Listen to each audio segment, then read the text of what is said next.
Go 95.3. I am Chaz Kangas, host of First Impressions every Sunday night from 10 to midnight, where I play the absolute finest in hip-hop's indie ground, underground, locally, internationally, bootlegs, and deep cuts, including music from my special guest at this time, standing directly to my left and your right. He is in Minnesota for one night only that we are publicizing. He is performing at the Skyway, the site of his going-away party. It's great to have him back. That's why the cities are a bit warmer today.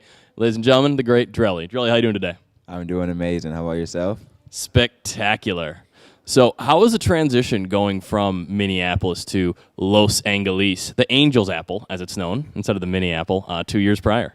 It's been a crazy journey, but for the most part, pretty good. Just like figuring out myself, you know what I mean? Kind of figuring out where I want to take like myself musically, and just kind of like with my whole life, honestly. So I feel like I've been able to like really dial into who I want to be as a person, as a man. Yeah. And speaking of who you want to be, there's such a thing in your music that's carried on for many years, and a big part of your appeal is there's such an honesty, not just about a vulnerability of things you go through, but more so the fact that you're willing to show a sense of humor, something that in hip-hop, for the most part, outside of like the occasional punchlines, people typically aren't ready for, and have like for some it's really hard of an adjustment to suddenly have something where it's like, oh, that's cool, and like, why am I involuntarily laughing now? So when approaching something like that and letting that part of yourself be shown, do you ever like second guess the things that you're about to put out there into the ether, or is it one of those things where you have an idea and you just have enough trust that you're just like, yeah, I know this is going to connect? It depends on the idea. Because sometimes I'm like, is this too cheesy, or is this like right in the middle where it's like, okay, I won't seem like a loser, I guess. So like, it just depends on the idea. Most ideas is like, oh, okay, I'm gonna do this. I could see myself doing this. I want to do this. I'm gonna do it. Some I'm like, okay, is this really me? So I kind of question myself about it. But most of the time, yeah, I kind of just go for it. And it nails, I really liked the internet video 2 years ago. 2 years ago, right? Time is a merciless conveyor belt. And then most recently, you dropped the Tom Cruise video featuring you and a miniature version of you, hearkening back to the Wayans Brothers classic Little Man, among other things. So where did the idea for the Tom Cruise video come from? And when you are creating songs, do you have the video in mind while you're making it, or does that usually happen later? It depends. Like, I kind of go into it like, yeah, it really just depends on how I hear like the song and sometimes. But most of the time, I like to go into it with that like, okay, how can I see everything? Because I'm like really big on like bringing like a song to life.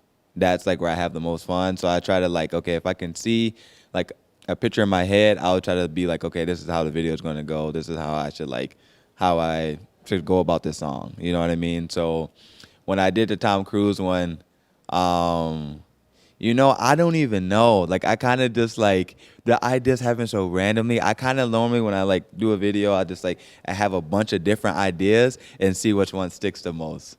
And then just like kind of sleep on. And I'm like, oh, okay, I'll do it. And then if it looks cool, put it out.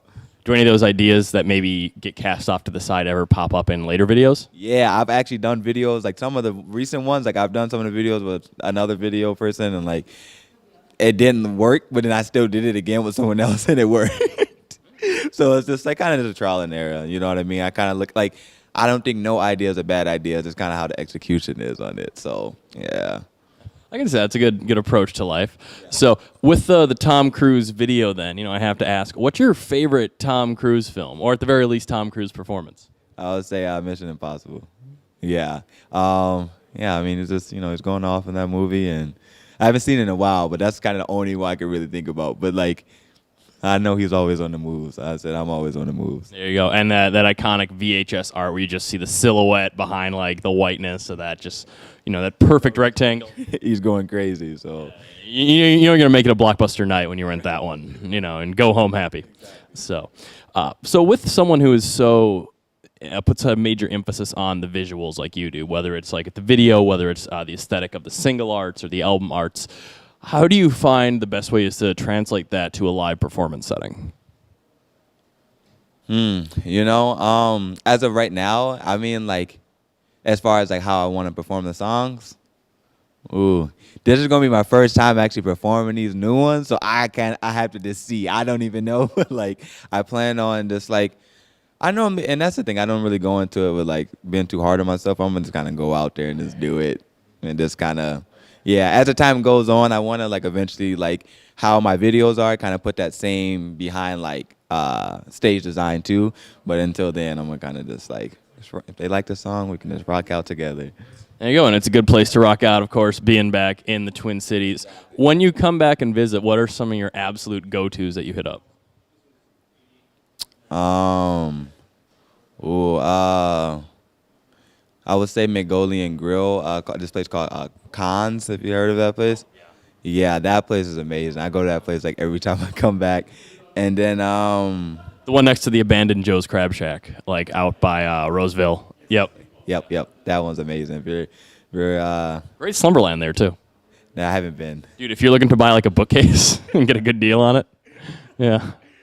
They're not a sponsor, but one can hope. Right. Yeah. So I would say Cons, and then I tried it. Last time I came, I went to Mesa Pizza. I always that place. I went there a lot in high school, so like I try to go there. Last time I went there, but yeah, I would say that. I normally only come for such a short amount of time, so I normally like all the places I would like to go. I normally don't end up going, but I would say that I might try Juicy Lucy this time too. Again, I've already had it, but yeah. It'll be like having it again for the first time. So, yeah. Well, thank you once again for swinging by today. I know the show is going to be fantastic. I know the Skyway is a very special venue to you. And so, what's coming down the pipeline? Can you reveal any dates of anything's dropping soon? I want to drop a project either by the end of this year or the top of next year. So I'm kind of just like working towards that right now, and just kind of just kind of figuring out what singles like work for each, the whole project. And yeah, that's pretty much where I'm at with my. So we're gonna have ourselves a very Drelli Christmas. So thank you once again for swinging by. For Go 95.3, I'm Chaz Kangas, and I love you.